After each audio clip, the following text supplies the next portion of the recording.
They laughed behind my back like I wasn't even in the room.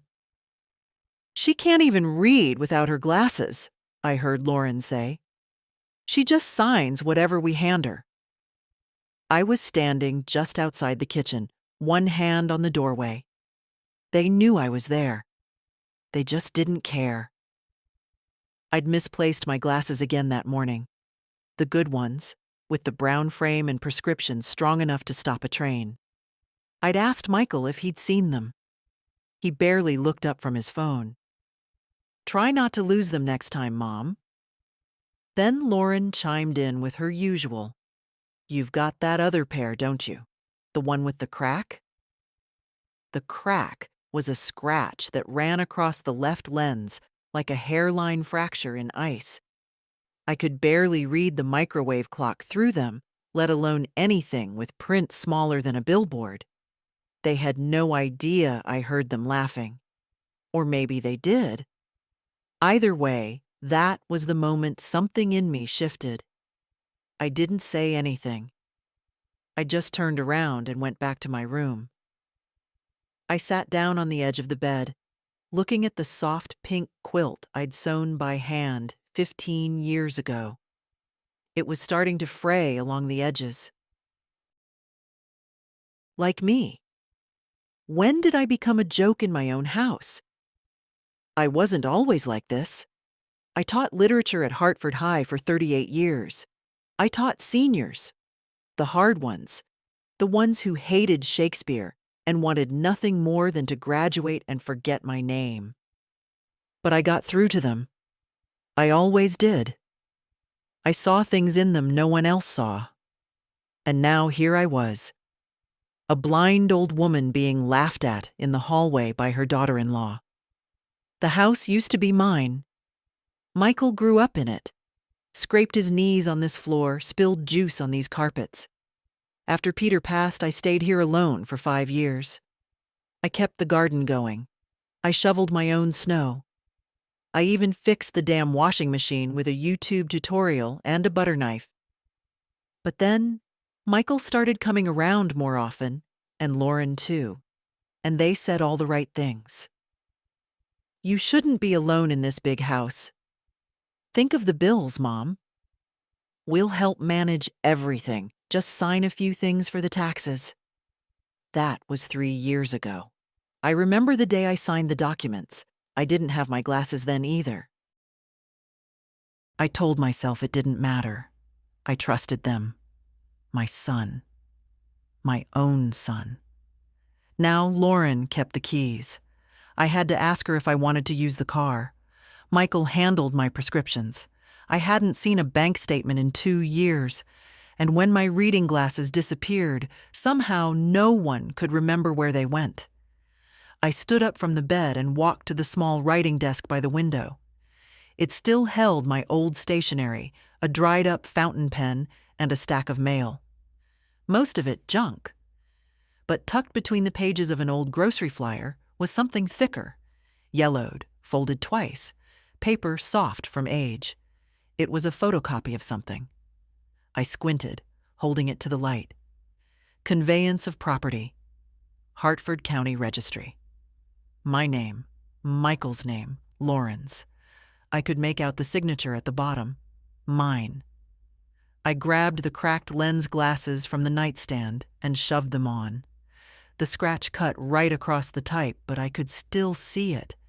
I had transferred the house. Fully. Legally. 3 years ago. The date was there, clear as day. I felt my knees weaken, but I didn't sit. No wonder they laughed.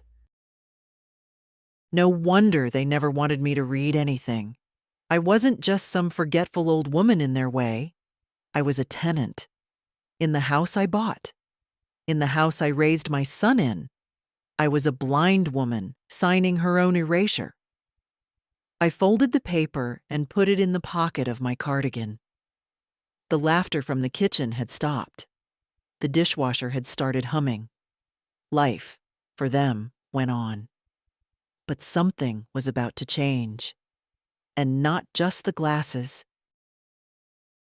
The day I signed over the house, I was wearing a blue cardigan with frayed cuffs and a pin that used to belong to my mother.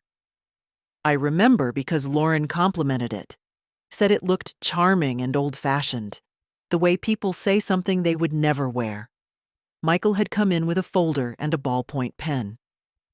"It's just paperwork, Mom. The accountant said it'll help with property taxes." I asked where the glasses were. He said I didn't need them, just initial here, here, and here. I didn't think twice. You don't think twice when it's your child. And now, here we are. 3 years later, and I don't even get my own mail. They said I was forgetful, distracted, getting a bit fuzzy around the edges. I began to believe it. That's the worst part. You start doubting yourself, even when your instincts are screaming. After I found the copy of the deed, I didn't confront anyone. Not yet. I needed to be sure. I needed clarity, not fury. So I waited until the house was quiet. Michael had taken Lauren out for dinner.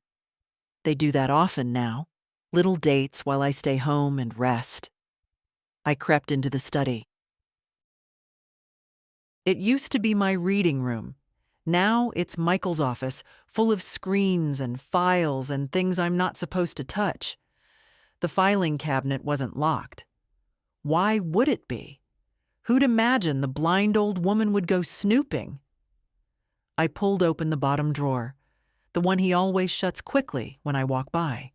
Insurance, banking, tax filings, and a folder with my name on it. MJ, legal. Inside were photocopies. Notarized, certified, some with my signature. One was a power of attorney, granting Michael control over all my medical and financial decisions. Another was an authorization to handle my accounts, dated 6 months after Peter died. And a third, cold as steel, revocation of will, superseded by living trust. Lauren's handwriting in the margin. Finalized. Keep Mom out of estate. I sat back on my heels, the papers slipping through my fingers. They'd built a whole world under my feet while I was still dusting picture frames and watering plants, and I hadn't seen any of it, because I didn't have my glasses. It wasn't just oversight, it was a strategy. I put everything back in place, neat, quiet. My hands were trembling. My heart wasn't. Not anymore. Back in my room, I sat by the lamp and stared at the old rotary phone I hadn't used in years. Next to it was an address book, the old kind, pages yellowing and curling at the corners. I turned to the letter S. Sandra Myers, attorney at law. We taught together once long ago before she switched careers. She always said, "You'll need me one day. Everyone does." I dialed her number. It rang 6 times before a brisk voice answered. "Ms. Myers' office." "Tell her it's Marilyn Johnson," I said, steady as steel. "She'll remember me." Sandra called back that evening. "Marilyn," she said, warm and surprised. "It's been too long. What's going on?" "I need you to look at some documents," I said. "I think I signed away more than I realized." A pause. "Do you feel safe?" "For now." We scheduled a meeting for Monday morning. I'd take a cab. No need to tell anyone. That night, I laid in bed, staring at the ceiling, the scratch in my glasses cutting a faint line across my vision. The room was dark, quiet. The house, asleep. But I wasn't. My hands were still. My mind was not. I thought about how small betrayals start. Not with a slap or a scream, but a whisper. A nudge. A pen placed gently in your hand while your eyes are tired and your heart is trusting. I'd given my life to this family, and they'd taken the rest without asking. But I had one thing they'd underestimated. I remember everything, even without my glasses. The mornings used to start with the smell of coffee and the sound of Peter tuning the radio to the Weather Channel. Now they begin with Lauren's footsteps in the kitchen and the hum of the espresso machine she insisted on buying. "It's more efficient," she said. "We don't have time for drip." They don't ask if I want coffee. They assume I'll take tea. Weak, lukewarm, left on the counter until it cools.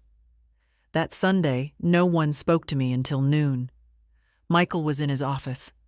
Lauren had a Pilates class and came back, glowing, smug. I sat on the porch with a blanket over my knees, watching the birds peck at the feeder. They used to be mine. Now Lauren tells me not to overfill it. It attracts squirrels. Everything became theirs over time.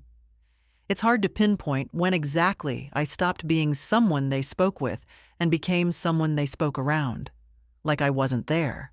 Like I was a houseplant. Old, ornamental, in the way, but too sentimental to throw out. Lauren started taking over the kitchen first. "You've done enough cooking, Marilyn.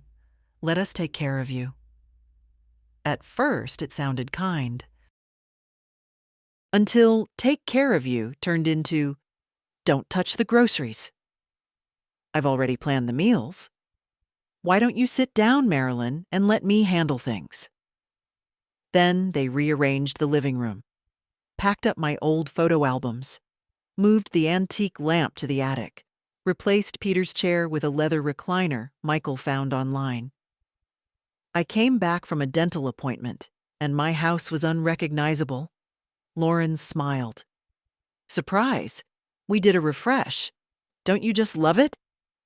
I stood in the doorway, holding my purse like a stranger. There was no smell of lemon polish, no creak in the floorboard by the coffee table. They'd replaced the floors, too. I remember Michael putting his arm around me.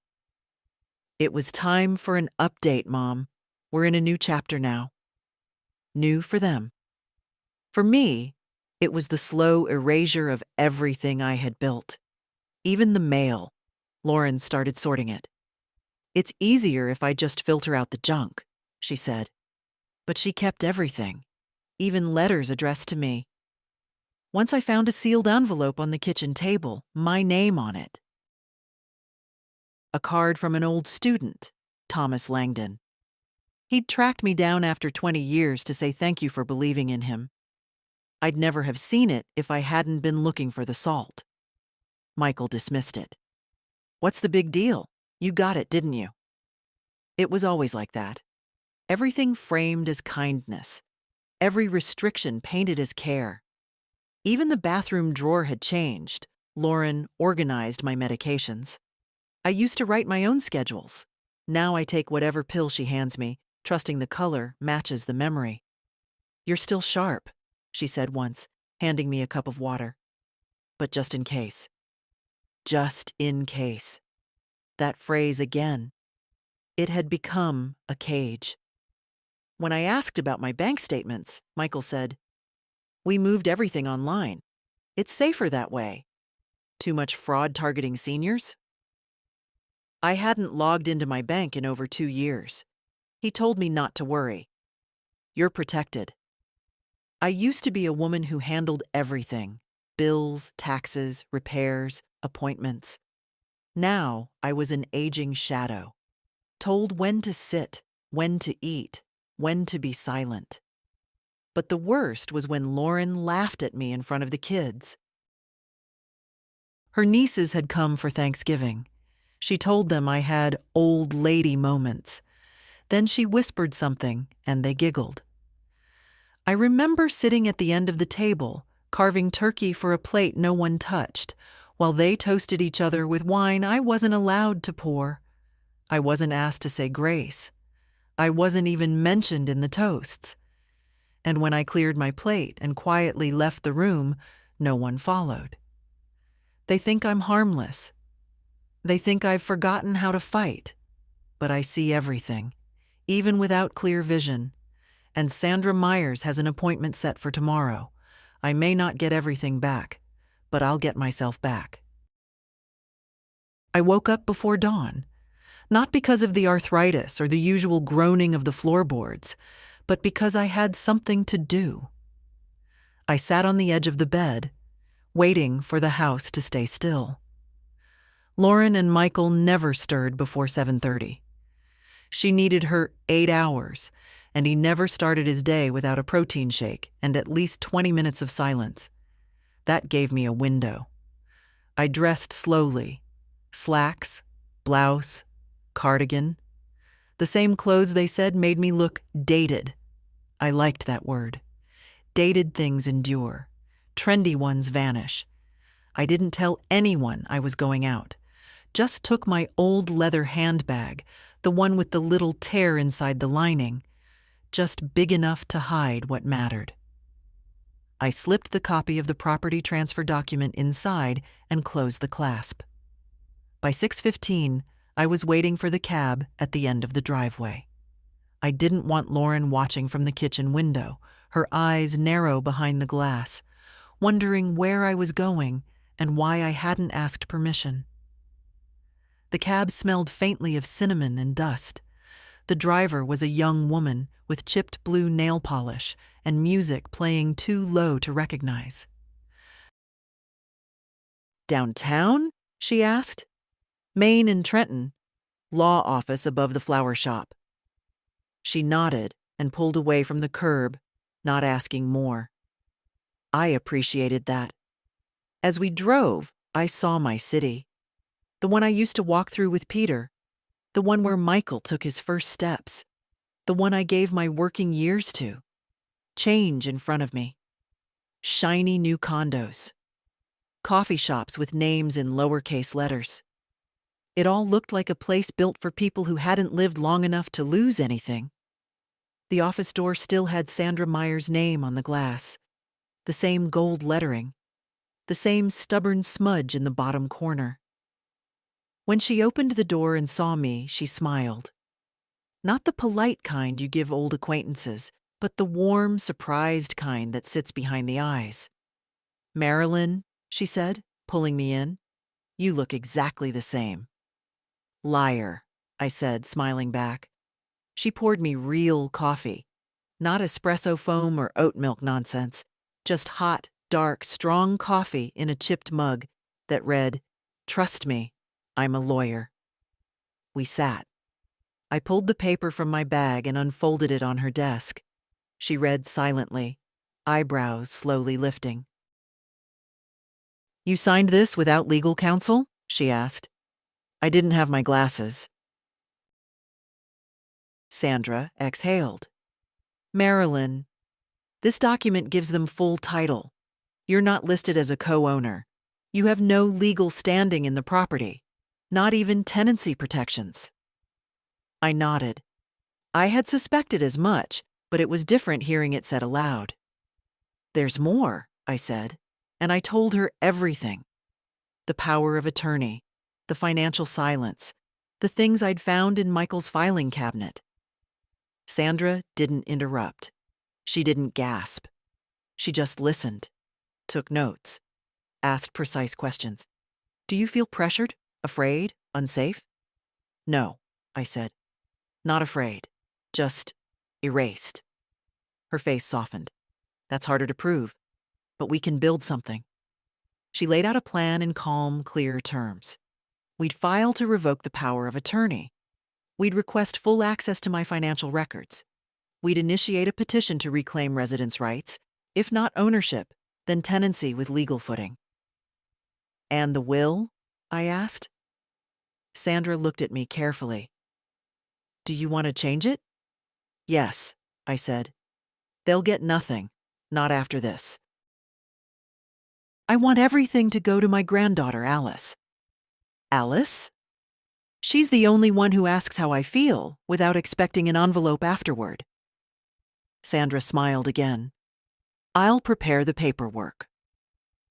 It was almost noon when I left her office. The sun had come out. I sat on the bench outside the flower shop, letting the heat touch my face. Across the street, a mother chased her toddler down the sidewalk. A delivery man stacked boxes into a cafe. People were living. So was I. Maybe not on their terms. Not yet. But I had started something. The funny thing about dignity is that it doesn't scream. It doesn't demand. It just stands up. Quietly. Early in the morning, and gets in the cab. When I came home from Sandra's office, no one noticed.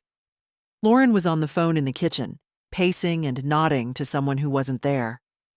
Michael was in the living room, remote in one hand, his phone in the other. The news was on, but he wasn't watching it. I walked past both of them, and neither looked up. I went to my room, closed the door, and sat down at the writing desk. My heart wasn't racing. That surprised me. There was no panic, no dizziness, none of the flutter that comes with confrontation. Maybe because there hadn't been a confrontation. Not yet. Just quiet decisions, one after another. That's how people take your life from you, after all. Quietly. And that's how I would take it back. Later, Lauren knocked on my door. 2 quick taps. She never waited. She just came in. "Hey," she said, like we were still pretending to be close. "I was thinking of making that lentil soup you like. Want some?" I nodded. "That'd be nice." She smiled, but there was something off about it. Something forced. She was looking at my purse, then at the writing desk, scanning. Maybe she noticed something had shifted. Or maybe she didn't. Maybe she was just looking for a pen. That evening, while they were eating dinner in the living room, not inviting me, not asking if I was hungry, I returned to the filing cabinet. This time, I wasn't looking for shock. I was looking for evidence. In the bottom drawer, behind the MJ Legal folder, I found something new. A thick envelope. Unsealed. Inside, printouts from Michael's emails. He hadn't even bothered to password lock the computer. He assumed I couldn't read the screen with my damaged glasses. He assumed I wouldn't try. I squinted, moved the lamp closer, angled the monitor just right. It was slow going, but I could make out the subject lines. RE. Equity transfer forms. Follow-up on rental agreement template. Vacancy timeline for upstairs unit. My unit. They were planning to move me out. Turn my home, the one I'd bought with Peter, into a duplex. Rent the top floor to young professionals. Lauren had even contacted a stager. "She'll never know," one of her messages read. "Just say we're repainting. We'll have her downstairs with her books and tea, and she won't notice the difference." I sat perfectly still. I had imagined betrayal. But not this. Not the full architecture of it. They weren't waiting for me to die. They were moving ahead while I still lived and breathed under their roof. I stood up and walked back to my room, slower than usual. Sat on the bed. Stared at the lamp. I remembered the night I brought Michael home from the hospital. His first fever. I stayed up all night, pressing cool cloths to his forehead. His little hand gripped mine like it was the only thing anchoring him to the world. I didn't sleep. I didn't complain. I just loved him. And now he was building my exit in quiet emails and unsigned leases. That night, I wrote a list. At the top, what I still control. My will, my bank account, pending Sandra's filing, my medical directives, my body, my voice. Then I wrote a second list. What they've taken. The house, my privacy, my autonomy, my voice, until now. The 2 lists stared at me, side by side. I'd lost things. That was undeniable. But I hadn't lost everything. And I hadn't lost me. The next morning, I called my bank. Gave them Sandra's name. Told them I wanted full printouts of the last 2 years of transactions. They asked why. I said, "Because I'm not dead yet." The woman on the phone chuckled, nervously. I didn't. After that, I called Alice, my granddaughter. She was always careful with me, gentle, but not condescending. She called once a week, brought me cookies she made from scratch, listened when I spoke, didn't interrupt, didn't ask for anything. When I told her I needed to talk to her in person, just us two, she said, "Of course, Grandma. I'll come tonight." And she did. She came in wearing jeans and a green coat, her hair a little wet from the rain. She gave me a real hug, not the side squeeze kind, the real kind. Both arms, both eyes closed. I made us tea, poured it into the blue porcelain cups that Lauren tried to give away last year. "This house is full of clutter," she'd said. I kept them anyway. I keep everything that matters. Alice sat across from me. "What's going on?" she asked gently. "You sounded serious." "I need your help," I said. Then I pulled out the documents, and I started telling the truth. Alice didn't say a word for the first 10 minutes. She read slowly, carefully, like I used to read over student essays with a red pen. Her fingers moved lightly over the pages. The property deed, the emails I'd printed from Michael's computer, the copy of the power of attorney I hadn't even remembered signing. When she looked up, her eyes were wet. "Grandma," she said quietly, They actually did this?" I didn't answer. I didn't need to. She closed the folder and exhaled, long and slow, the way you do when you're trying to keep yourself from breaking something. Then she leaned forward and asked the question no one else had. "How are you holding up?" It undid me. Not completely. I didn't cry. But something in my throat tightened. It felt like air passing through old, rusted pipes. I poured more tea and nodded to the chair by the window. "Sit with me a while, Alice. Let's talk like we used to." She brought her cup and curled up in the same spot she'd sat in as a girl, her legs now too long to fold under her like they used to. She looked at me, waiting. "It didn't happen all at once," I said. "It was little things. Small moments. They make you feel like you're lucky to still be allowed in the room. Then one day, you realize you don't have keys to your own life anymore." Alice's voice was quiet. "Why didn't you tell me sooner?"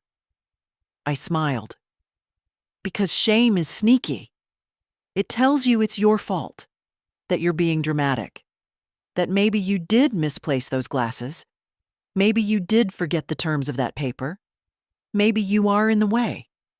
She shook her head. "No, that's not you. It's who they wanted me to be." We sat in silence for a moment, the clock ticking in the hallway like a heartbeat. Then Alice said, "Tell me what you want me to do." It was the only question that mattered. "I'm changing my will," I said. "Sandra's helping me. Everything I own, what's left of it, is going to you." She blinked. "Grandma, and I'm setting up a trust in your name. It'll be protected. They won't be able to touch it." "I don't want your money," she said quickly. "I just want you to be okay." "I know. That's why you'll have it." Alice reached for my hand. "What about now? What happens next?" I didn't answer right away. I was still figuring that out. But a plan had begun to form. Quiet. Clean. Simple. "I'm going to get out," I said finally. "I don't know how yet, but I won't stay where I'm not wanted. Not after this." Alice looked at me like she was seeing me differently for the first time. "You're stronger than I thought." I chuckled. They all forget who I was before I was someone's mother, someone's burden. But I remember. She stayed for another hour. We didn't talk about revenge or confrontations or lawsuits. We talked about lemon cake and the trip we took to Rhode Island when she was 9, about Peter's terrible dancing in my lavender garden, about things that mattered. When she left, I walked her to the door. "I'll keep everything we discussed between us," she said. "You have my word." "I know." "And Grandma?" She hesitated, then added, "If you want, I'll go with you, wherever you decide to live next. I'll help pack. I'll help with everything." I touched her cheek. "You already have." After she left, I sat in the dark for a long time. Then I went to the hallway where Lauren kept the family calendar. It used to be mine.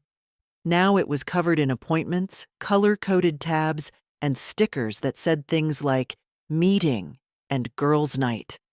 I took a pen, black ink, bold, and on the day 2 weeks from now, I wrote 3 words in the middle of an empty square.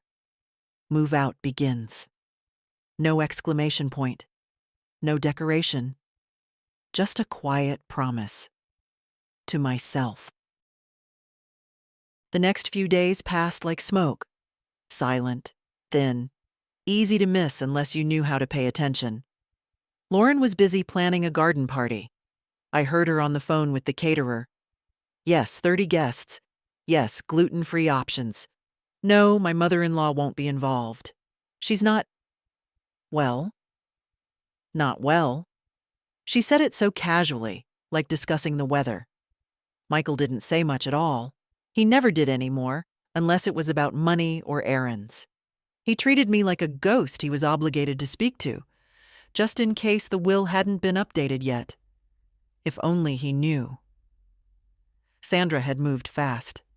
The revocation of the power of attorney had already been filed. The trust was in motion. My new will, too. It was all real now. And for the first time in years, I was the one keeping secrets. On Thursday, a packet arrived in the mail.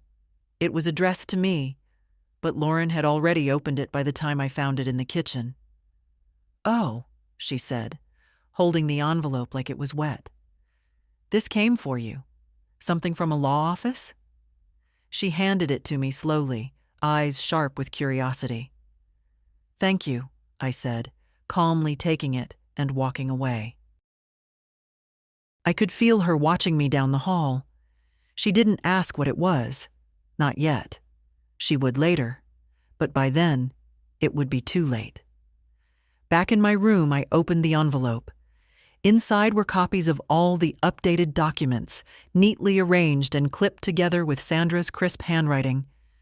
"Your voice is restored. Use it well." I ran my fingers over those words. Not dramatic. Not flowery. Just the truth. I placed the papers in the drawer beneath my winter sweaters. That was the only drawer Lauren never bothered to touch. So much wool, and it's always itchy. Ironic. I always said dignity itched more than comfort ever could. That evening, I joined them at dinner. It had been a while. Lauren blinked in surprise when I walked into the dining room without being called. "Oh," she said. "You're joining us?" I smiled and sat down at the end of the table. Michael barely looked up. "We're having the grilled chicken. Lauren made a sauce."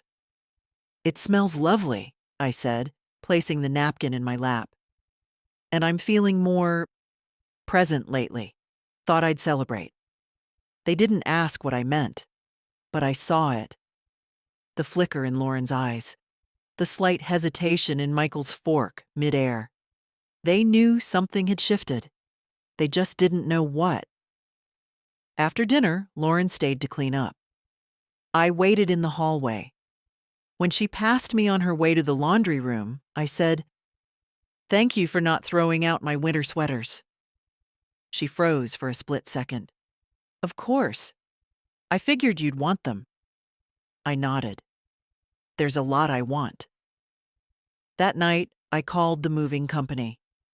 "Yes, we do partial packaging and senior relocation. the young woman on the line said cheerfully. When are you looking to move?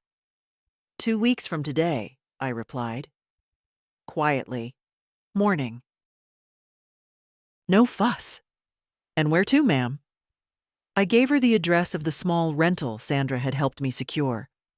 A cozy one-bedroom near Alice's campus, with a porch and a lilac bush. I'd signed the lease that morning. When I hung up, I stood by the window for a long time. The neighborhood was still. The porch light flickered. Somewhere down the street, a dog barked once, then went silent. I whispered aloud to no one. I'm going home. Not back. Not again. Just home. Not to a house, but to a life that hadn't been designed by someone else. And for the first time in years, I slept the whole night through. The morning after I scheduled the move, I did something that felt strangely rebellious. I opened the curtains wide and let the sunlight in. Lauren hated direct sun. It fades the furniture, she always said, as if the house were a museum piece rather than a place where people were supposed to live. I let it flood the room anyway, let it land on the old photographs, the quilt, the shelves, let it settle on me. Then I pulled my suitcase out from under the bed, the good one, with the wheels that stick sometimes, and placed it quietly in the closet. I didn't start packing yet. Just put it where I could see it every morning when I opened the door. A small reminder. This ends soon. That day, Michael asked me to sign something. He came into the kitchen holding a clipboard and an envelope. It's just a renewal form for the homeowner's insurance, he said, too casually. Routine. I reached for my cracked lens glasses. He hesitated. I can read it to you if you want. I'd rather read it myself, I said. He didn't press, but I saw it. The moment his smile went rigid. I read the first page, then the second. It wasn't an insurance renewal. It was a document appointing him full conservatorship over my medical and financial decisions. Routine, he'd said. I looked up at him, slowly, steadily. This isn't insurance, I said. Michael's face didn't change, but he shifted his weight. It's just a precaution, Mom, in case something happens. With your eyesight and age, my eyesight is poor, I said. Not my judgment. He looked down at the floor. Fine, forget it. He walked out without another word. I placed the document in my desk drawer. Not to keep, but to remember. Evidence. Pattern. Intention. That evening, I baked a lemon cake. The one Peter used to love. The one I hadn't made since the last Thanksgiving I hosted, 5 years ago, before Lauren took over the holidays. I brought a slice to Alice the next morning. She opened the door in her pajamas, blinking in surprise. Grandma? You didn't say you were coming. I didn't want to ask permission. She let me in with a smile and made us coffee in her tiny kitchen. No marble countertops, no espresso machines. Just an old Mr. Coffee and chipped mugs that didn't match. It felt like home. I told her about the conservatorship document. She didn't even try to hide her anger. They're cornering you. They're trying, I said, but the walls are thinner than they think. Alice took a sip of coffee. You're still planning to leave on the 14th? I nodded. Morning. Movers come at 8. I'll be packed by then. I'll be there at 7, she said. I touched her hand. You don't have to. I want to. We talked for an hour. Not about the plan, but about books, about the smell of summer rain, about the first movie Peter ever took me to, a black and white with an ending that still made me cry. Before I left, she asked, Are you scared? No, I said. I've already lived through worse. This is just logistics. On the way home, I stopped by the bank to confirm the transfer to Alice's trust. Sandra had everything in place. The teller, a young man with kind eyes, handed me the receipt. "Is there anything else I can help with today, ma'am?" "Yes," I said, folding the paper. "Could you print me a list of all recent transactions from this account?" "Of course." He handed it to me a few minutes later, 2 pages long. 17 transactions. 6 I hadn't authorized. Subscriptions I didn't recognize. A donation to some political campaign I'd never heard of. Groceries delivered to an address I didn't know. Furniture from a boutique site Lauren had mentioned once. I didn't flinch. Didn't even frown. I simply thanked him and tucked the pages into my bag. Back home, I added them to my drawer. Next to the conservatorship form. Next to the emails. The folder was getting thicker. So was my resolve. Lauren and Michael still didn't suspect. They were too sure of the mask they'd shaped around me. Old, forgetful, harmless. They didn't know the curtain had been pulled back, and they didn't see the suitcase waiting in my closet. The morning light came through soft and gold, and I thought, 1 more week. 7 days. That's all that remained between me and the door. But in houses like this, houses where silence grows like mold, 7 days can feel like a lifetime. Lauren started hovering. Not obviously, just a little closer than usual. Her smiles got wider, tighter. Her questions more frequent. "How are you sleeping, Marilyn? Did you take your pills today? Have you been confused lately?" I knew what she was doing, laying groundwork. If anyone ever asked, she'd have a story ready. Marilyn was declining, poor thing. We tried our best. I gave her nothing, no stumbles, no hesitation. I made my bed with military corners. I folded my sweaters in alphabetical order, cardigans before pullovers. I took my vitamins like a soldier taking orders. On Thursday morning, I heard Michael on the phone in the study, his voice low, urgent. "No, she hasn't said anything. I don't know. I think she's suspicious. No, the paperwork isn't signed yet. I'm working on it." I stood in the hallway just long enough to hear what I needed. Then I walked away, calm as breath. They still thought they had time, still thought I was wavering, still thought they could finish the job. They were wrong. That afternoon, I went upstairs with a roll of packing tape. They didn't hear me. Lauren was gardening.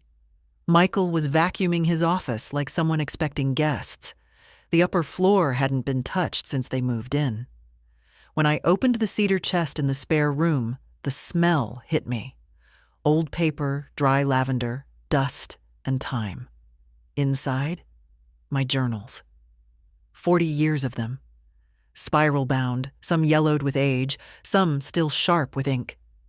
Each one labeled. I'd written in secret for decades. After Peter died, I wrote every day. I took out 6 of them. The recent years. The ones where everything started to change. As I packed them into a box labeled private, I realized something. They hadn't just tried to take my house. They'd tried to rewrite my story, push me to the margins of my own life. But I'd written it down. All of it. Every slight. Every, "We're just trying to help." Every laugh about my glasses. Every paper I signed without knowing. Every meal I wasn't invited to. Every time they looked through me. I was a historian of my own erasure. But not anymore. I taped the box shut and wrote "Fragile" in bold black letters. Set it by the door. No one asked about it. That night I caught Michael in the hallway. He looked startled to see me. "Mom," he said, "did you need something?" "No," I replied. "I was just wondering if you'd found my glasses yet." He blinked. "Your glasses?" "The good ones," I said evenly. "The ones I lost 3 years ago." He opened his mouth, closed it. Don't know. That's all right, I said. I think I see clearly now. I walked past him without waiting for a reply. In my room, I opened the bottom drawer and took out the thick folder. All the documents, emails, statements, and notes. I added one more item, a fresh journal, blank except for today's date on the first page. Then I wrote, day -7. Today, they looked at me like I was furniture. But next week, I walk out of this house carrying everything they tried to bury, and I will not look back. I capped the pen, set it down, and smiled. Let them watch. Let them wonder. In 7 days, I'd be gone, and they'd be left with nothing but their own reflections, distorted by the absence of the woman they thought would never leave. On Sunday, Lauren found the suitcase. I heard the sound from my room, the low, clipped intake of breath, followed by the unmistakable hiss of a zipper being opened. She didn't call out to me, didn't knock on my door. She just stood in the hallway, holding the half-open case like it was a loaded weapon. She waited until Michael came home from wherever he'd gone. Errands, probably, or an excuse to avoid the discomfort of living with someone he'd quietly erased. They knocked on my door together. "Mom," Michael said, opening it before I responded. "Can we talk?" I closed the book I'd been pretending to read and folded my hands. Of course. They stood, not sitting, not even pretending this was casual. Lauren spoke first. "We noticed your suitcase." "I put it in the closet." "Yes," she said, trying to smile. "But it's packed." I nodded. Michael's jaw flexed. "Are you planning to leave?" "I am." They stared at me like I'd announced I was joining a circus. "May I ask why?" Lauren said, her voice too smooth. "We've tried to make things comfortable for you." "Comfortable," I repeated. "Is that what this is?" Michael took a step forward. "Is someone putting ideas in your head?" "Ideas?" I raised my eyebrows. "You mean like autonomy? Clarity? Ownership?" His expression tightened. "That's not what I meant." "No," I said. "But it's what I meant." Lauren's voice sharpened. "You're not thinking clearly, Marilyn. Uprooting yourself like this at your age." "My age is not your shield," I said, standing. "Don't use it like one." There was silence. Just long enough for the air to thicken. "I'm leaving on Friday," I said calmly. "I've secured housing. I've retained legal counsel. All necessary filings have been completed." Michael's face paled. "I've also revoked your power of attorney," I added, looking directly at him. "You?" "I've reviewed 2 years of bank statements," I said to Lauren. "I'm aware of every unauthorized transaction." She opened her mouth, closed it. "I won't be asking for explanations," I continued. "I'm not interested in apologies. I'm not here to argue." "Then why now?" Michael asked, his voice quiet. "Why leave now?" I looked at him, really looked. At the boy I'd once cradled through fevers, the man who stood by while his wife dismantled my life piece by piece. "Because you counted on me never noticing," I said. "And I noticed." Lauren scoffed. "This is absurd. Where will you go? Who's going to help you manage?" I smiled. "I have help, and I have more vision left than you think." They said nothing. I walked to the closet, pulled the suitcase into full view, and let it sit there in silence, like a quiet declaration, like a ticking clock. "I'd appreciate some privacy until Friday," I said. "I'll be packing the rest of my things." Lauren folded her arms. "You're being emotional." "No," I said softly. "I'm being final." They left the room without another word. I waited for the door to close, then sat back down, my knees trembling just a little. but only a little. I opened my journal and wrote, Day -5. Today, I told them. No pleading. No yelling, just the facts. It scared them more than if I'd screamed. They don't understand quiet resolve, but they will. By evening, the air in the house had changed. Lauren made dinner, but didn't call me. Michael sat in the living room, pretending to watch the news, but staring at the wall. No one laughed, no one argued. They were waiting for me to soften, to back down. They didn't know this version of me. They'd never bothered to meet her. By Monday morning, they had begun their campaign. Lauren knocked on my door with a tray. Oatmeal, cut fruit, a cup of tea. I thought you might like breakfast in bed, she said, smiling too wide. I looked at the tray, then at her. No, thank you, I said, but I appreciate the effort. She stood there for a second too long, then set the tray on the dresser. I'll just leave it here. You should eat something. She was trying kindness now, or the closest version of it she could manage. The kind of kindness that expects a receipt, a change of heart, a retraction. Michael, for his part, tried nostalgia. That afternoon, he found me in the garden, the one I used to tend before Lauren declared it too chaotic and replaced it with mulch and drought-resistant shrubs. Remember the plum tree? He said suddenly, standing beside me. Of course, I replied. Peter planted it before you turned 5. He nodded. I used to climb it. Got stuck once. You came out barefoot and helped me down. I remember. He was quiet a moment. You used to hum when you watered the roses. Some old song. It wasn't old when I learned it. He smiled, but it didn't reach his eyes. I guess I've been distant, he said. I looked at him. You've been strategic. The smile faltered. I didn't mean to hurt you, Mom. Things got complicated. We thought we were helping. No, I said gently. You thought I wouldn't resist. His face hardened just a touch. You're really going through with this? I am. And the will? I said nothing. That's not fair, Mom, he said, quieter now. After everything we've done for you. I turned to him then, slowly, meeting his eyes. Done to me, I corrected. He blinked, once, then walked away. That evening, I called Alice. Everything's still on schedule, I told her. I'll be there early Friday. I've taken the whole day off. I smiled. You don't have to do that. I want to.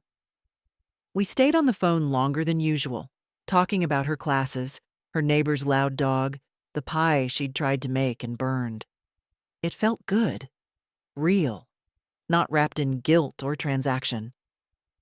After the call, I went back to the spare room and opened the next journal. I'd written the entry 2 years ago. He asked me to sign something again today, said it was just a routine update. I couldn't see the text clearly. My glasses were missing.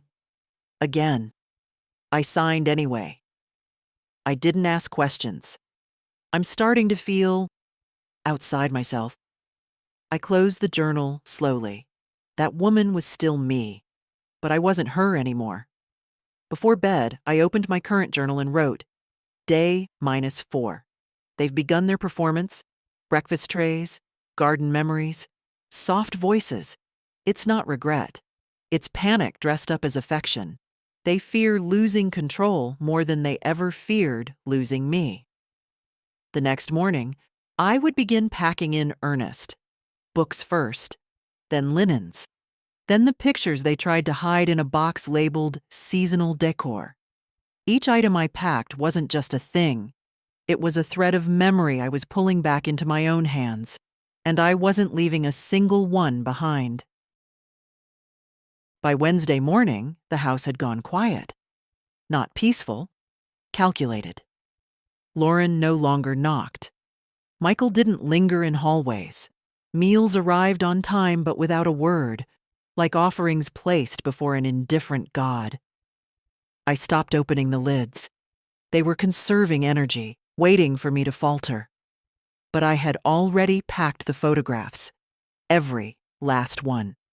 The baby albums Lauren once called dust traps. The framed picture of Peter in his uniform. The Polaroid of Michael in his graduation gown.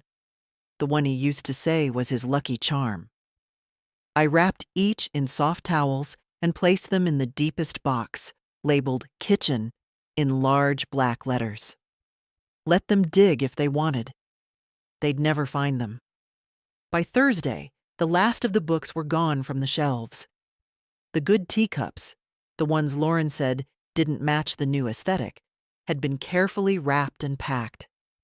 The quilt I made the year Peter got sick was folded at the top of my suitcase. Only the bed remained untouched. I'd leave the linens for last. In the afternoon, Lauren tried again. Not kindness, not nostalgia. Something colder. "I've looked into the place you're moving to," she said, leaning against my doorframe. "It's small." "I don't need much," I replied. "There's no elevator. There's a staircase. No one to look after you." I met her gaze. No one to undermine me either. She opened her mouth, closed it. "We did everything we could. You did everything you thought you could get away with." She stepped back like I'd struck her. "I hope you'll be comfortable," she said, stiffly. "But I won't pretend this isn't disappointing." "I'm not asking for honesty now," I said. "I asked for it 3 years ago. You gave me a pen instead." She left without another word. I went to the hallway closet and pulled out the brown box labeled MISC. Inside, beneath tangled cords and faded wrapping paper, was the envelope I'd hidden the day I found the property documents. I opened it again, not to check. I knew what it said. But to feel the weight of it one more time. Conveyance of property. Revocation of will power of attorney. Durable and broad. It was a graveyard of my trust, laid out in clean legal language. I placed it gently in the folder with everything else and sealed it with a paperclip. Tomorrow, I'd hand it to Sandra in person. But tonight, I would sleep in my bed one last time. Before I did, I made myself a small cup of tea. The peppermint kind they always said smelled too sharp. I carried it to the porch and sat in Peter's old chair, the one they'd tried to give away last summer. The evening air was cool, and the leaves were starting to turn. The street was quiet. No cars, no voices. Just the sound of wind through the trees and the faint crackle of dry leaves under their weight. I sipped the tea slowly, let it burn just a little. And I thought, this is what surviving looks like. Not drama, not noise, just endurance, and one packed box at a time. Back inside, I turned off the lights, changed into my nightgown, and opened the journal one last time that week. Day -1. I've packed my whole life into 12 boxes. Everything that matters. Everything they thought I wouldn't notice missing. Tomorrow, I take it back. Not with a fight, with a key, with a cab. With the dignity of walking out under my own name, on my own feet. I placed the pen down and closed the book. In the dark, I smiled. Let them keep the house. They'll never own what I just reclaimed. Friday morning came without ceremony. No parade of last-minute questions. No clumsy attempts at reconciliation. Just quiet. Suspicious. Loaded quiet. I woke before dawn. Dressed in slacks and a soft blue sweater Peter once said made me look like someone who still remembered how to dance. I brushed my hair. Put on lipstick. Not because anyone would notice, but because I would. The movers arrived at 8:02. 3 young men, polite, efficient, a little too loud in their greetings. I waved them in and pointed to the boxes stacked in the hallway, the bedroom, the porch. "You sure you don't need help with more?" one of them asked. "We've moved folks out of way bigger places." "This is all I need," I said. "I'm not leaving anything important behind." While they loaded, I walked through the house one last time. The kitchen, now cold and perfect. The living room, stripped of memory. Michael's office, door closed. Of course. I passed the calendar Lauren kept so meticulously. I'd crossed off each day this week in thick, black lines. Today's square held just 2 words: move out. I didn't cross it. I didn't need to. I was living it. At 8:47, Michael came downstairs. He didn't speak right away, just stood by the staircase, arms folded, watching the last box disappear into the truck. Then, quietly, "So you're really doing it?" "I already did it," I said. He looked older in that moment. Not from age, from the weight of watching control slip through his fingers. "Did you ever think about how this looks?" he asked. "To the neighbors? To Alice?" "To Alice?" I said, my voice sharper than I intended. "She knows more than you ever will." He winced. Lauren appeared behind him, bathrobe tight around her waist, eyes puffy. She looked at me like someone surveying storm damage. "I hope this gives you what you're looking for," she said.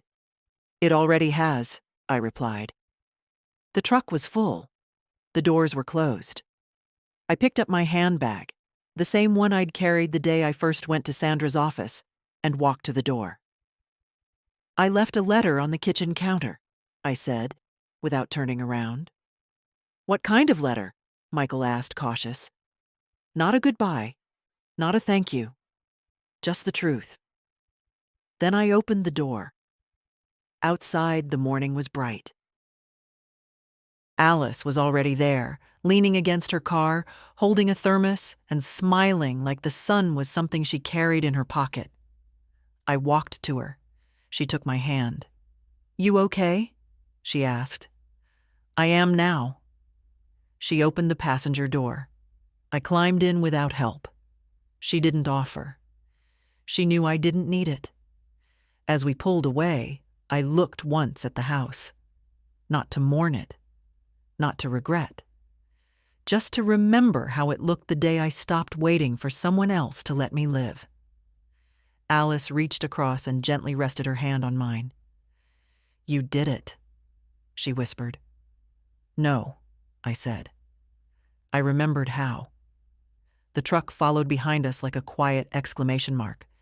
And the house, that perfect hollow house, shrank in the rearview mirror until it disappeared altogether. I opened my journal for the last time that week and wrote, "Day 0. I left with everything that mattered, and nothing that could keep me small. They'll walk through that house and wonder where the power went."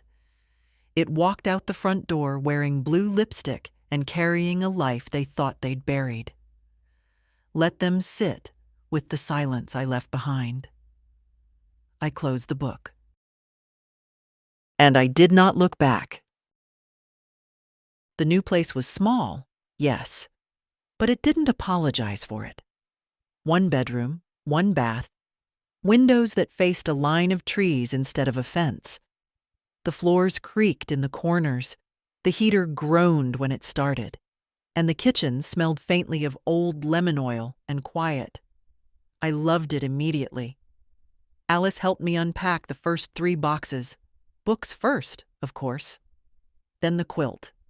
Then the kettle. We worked in silence mostly, only pausing to laugh when I insisted the teacups had to go on the higher shelf. Just for the principle of it. By afternoon, the truck was gone. The boxes stacked neatly in the corners. My name was on the mailbox. My key on my own ring. Freedom didn't feel like fireworks. It felt like walking barefoot through a new room and realizing the floor is yours. Sandra came by that evening. She brought a bottle of wine and her tired smile. "You look well," she said, setting the bottle down. "I am well," I replied. We sat on the porch, no leather furniture, no curated silence, just old chairs and late summer air. She gave me a folder, final copies, signatures, notes, my life, updated, corrected, legally restored. "The trust is active," she said. "Your accounts are clean. They won't be able to touch anything. Not anymore." "Let them try," I said softly. Sandra nodded. "You did this with such grace, Marilyn." I looked out at the street. A boy rode by on a bike too small for him. A dog barked. Somewhere nearby, someone was playing the piano, badly. "It wasn't grace," I said. "It was precision." Sandra laughed, that rare, low laugh of a woman who's had to fight too often and smile too little. "Same thing sometimes." After she left, I made myself tea and sat by the window. The breeze moved the curtain just enough to make it feel like someone breathing with me. I thought of the first night Michael moved into my house, the way he looked around like he already owned it, the way Lauren cataloged every corner, and I thought, they never saw me. But I saw myself now, fully. I didn't need the house. I didn't need their permission. I didn't need to be remembered by them. I just needed to remember me. Before bed, I opened the last page of the journal and wrote, Day 1. There is no silence now, only quiet. No erasure, only space. No fear, only rest. I am the story, and I am still writing. I placed the journal on the bedside table. The room was still, but inside me, finally, everything was awake. It's been 3 weeks. The boxes are gone. The books are shelved. The photos are up, not arranged by decade or theme, but by feeling. Smiles beside stillness. Moments beside memory. The first night, I left the bedroom window open and listened to the sounds of the street. A girl laughing, someone practicing guitar, the rustle of leaves. It felt like the opposite of surveillance. It felt like being left alone on purpose. Every morning now, I make my own breakfast. Toast with jam, real coffee, boiled eggs the way I like them. No one hovers. No one monitors. No one edits my morning with small, polite interferences. I even found my glasses. The old pair. At the bottom of a box marked mugs. Still scratched, still bent at the side. I wear them anyway. They remind me of who they tried to reduce me to. They remind me of who they didn't get to keep. Alice comes by on Sundays. We sit on the porch with warm cake and lukewarm gossip. She updates me on her studies, her friends, her thoughts on the world. She listens when I speak, not out of duty, but out of respect. She calls me fierce. I tell her, I'm just finally free. As for Michael and Lauren, I don't hear from them, not directly. Sandra called to let me know they contested nothing. No letters, no disputes, not even a phone call. I think they're ashamed. Or maybe they're relieved. Now they don't have to pretend anymore. I don't wish them harm. I don't wish them anything at all. Some people walk with you to the end. Some people walk you to the edge and step back. You don't owe them your ruin to justify your exit. I spent too long thinking quiet meant weak, that small meant invisible, that aging meant fading. But I was wrong. Because I learned this. You can leave with no witnesses and still be heard. You can lose the house and still keep yourself. You can be reduced on paper and yet expand in spirit. And sometimes, the loudest form of resistance is living well in a place they can't touch. If you're reading this, if any part of this feels like your life, I want you to know something. It's not too late. You are not stuck. You are not foolish. You are not just tired. You are allowed to begin again. Even now. Especially now. Take the pen back. Take the morning back. Take your name back. One box at a time. One room at a time. One quiet, unapologetic step at a time. And when you do, when you open that door, don't look back. Look forward. Then tell your story, so no one else has to wait as long as we did. If this story found you, stay. If it shook something loose, follow. And if you saw yourself in even a single line, leave a comment. I'll be reading.